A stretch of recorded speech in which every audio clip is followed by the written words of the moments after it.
రాష్ట్రంలో వ్యవసాయ రంగంపై ఎల్నినో ప్రభావం స్పష్టంగా కనిపిస్తోంది. ప్రధానంగా వర్షాధారమైన పత్తి పంట విత్తనాలు వేయడానికి అనుకూలమైన వాతావరణం ఏర్పడలేదు. ఉమ్మడి ఆదిలాబాద్ జిల్లాలో ఇప్పటివరకు 150 మిల్లీమీటర్ల వర్షపాతం కురవాల్సి ఉండగా కేవలం 36 మిల్లీమీటర్లే నమోదైంది. అది కూడా నైరుతి కాదని శాస్త్రవేత్తలు తేల్చి చెప్పారు.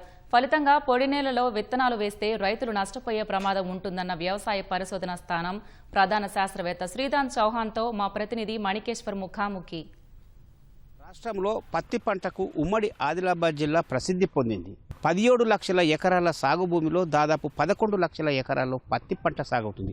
ఇందులో అత్యధికంగా ఆదిలాబాద్, కుమరంభీం, ఆసిఫాబాద్లో సాగవుతుంటే రెండో స్థానంలో నిర్మల్, మంచిర్యాల జిల్లాలో సాగవుతుంది. ఇప్పటికే దాదాపు 2-3 లక్షల ఎకరాల్లో పత్తి విత్తనం వేయడం రైతుల్లో ఒక ఆశలు రేకెత్తిస్తుంది. కానీ ఎల్నినో ప్రభావం స్పష్టంగా కనిపిస్తుంది. వాస్తవంగానైతే 2 నెలల కిందనే ప్రారంభమైనప్పటికీ ఇప్పుడు క్రమంగా దాని ప్రభావం కనిపిస్తుంది. ఫలితంగా ఇప్పుడు వేసిన విత్తనంతో పాటు భవిష్యత్తులో ఎలా ఉంటుందనే ఆందోళన రైతుల్లో కనిపిస్తుంది. ఎల్నినో ప్రభావం ఆగస్టు వరకు అయితే తీవ్రంగా ఉంటుందనే భావన కూడా వ్యక్తమవుతుంది. వర్షం తగ్గినప్పుడు నీటి సౌకర్యం ఉన్న రైతుల్లో కొంత కోలుకునే అవకాశం ఉంది. కానీ నీటి సౌకర్యం లేని వాళ్ళలో మాత్రం పూర్తిగా నష్టపోయే అవకాశం కనిపిస్తుంది.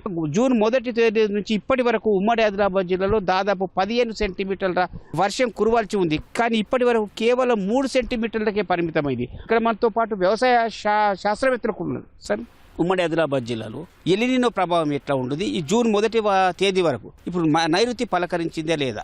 ఏం జరుగుతుంది? యూనివర్సిటీ అయినా లేకపోతే తెలంగాణ రాష్ట్ర ప్రభుత్వము మనము మొదటి నుంచి రైతులకు చెప్తున్న సలహా సూచనలు ఏంటంటే, ఇది సాధారణ సంవత్సరంగా మనం పరిగణించడానికి లేదు.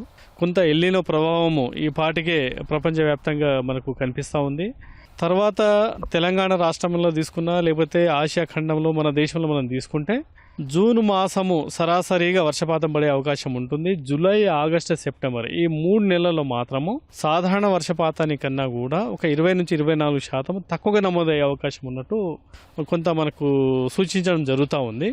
ఈవెన్ వరల్డ్ మెటరాలజికల్ ఆర్గనైజేషన్ ఏదైతే ఐక్యరాజ్య సమితి కింద పనిచేస్తూ ఉందో వాళ్ళు కూడా మనకి ఇది చెప్పడం జరిగింది.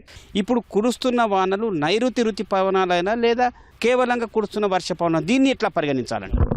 ఉమ్మడి నల్గొండ జిల్లా, తర్వాత కొంత పాత నిజామాబాద్ జిల్లా, తర్వాత హైదరాబాద్ చుట్టుపక్కల ఈ ప్రాంతాలలో పడ్డ వర్షం అంతా కూడా నైరుతి ఋతుపవనాలే. బట్ అది అక్కడికే వచ్చి కొంత స్తబ్దతగా ఉన్నట్టు చెప్పడం జరిగింది. ఇప్పుడు ఉమ్మడి ఆదిలాబాద్ జిల్లాలో రావాలంటే మనకున్న ఫోర్కాస్ట్ ఈ మంత్ 18-19 తేదీలలో విస్తరించి వర్షం పడే అవకాశం ఉన్నట్టు ఉంది. సో ఇవి ఇప్పటిదాకా పడ్డ వర్షం అంతా కూడా వీటిని ప్రీ మాన్సూన్ షవర్స్ అంటే నైరుతి ఋతుపవనాల కంటే ముందు ఏర్పడ్డ సిచ్యువేషన్ వల్ల పడ్డ వర్షం ఇది. సో ఋతుపవనాల వర్షాలు ఇంకా మనకు పూర్తి స్థాయిలో పడలేదు. ఉమ్మడి ఆదిలాబాద్ జిల్లా వ్యాప్తంగా సహజంగా చాలా చోట్ల పత్తి విత్తనం వేసేశారు, నైరుతి పలకరిస్తుందని చెప్పి. వేసిన విత్తనాలకి ఏమైనా ప్రమాదం ఉందా? అవి నష్టపోకుండా ఉండడానికి ఏం చేయాలంటారు? లేదా ఇప్పుడు ఈ వర్షాలు రేపు ఎల్లుండిగా లేదా తర్వాత కురిసే వర్షాల వల్ల వాటికి ప్రమాదం నుంచి తప్పించుకోవడానికి ఆస్కారం ఏర్పడుతుందే లేదంటారు? ఒకటి అంటే పొడి దుక్కిలో విత్తుకున్నాక కూడా ఒక 1 వీక్ 10 డేస్ పాటు పత్తి విత్తనాలు పెద్దగా చెడిపోవు. పొడి దుక్కులు వేసుకున్నాక ఈ చిరుజల్లులతోటే కొంత రిస్క్ మనకు. చిరుజల్లులు పడ్డాక మొలక బయటకు వచ్చినాక మళ్ళీ సబ్సిక్వెంట్గా వర్షం పడకపోతే రిస్క్ మనకు.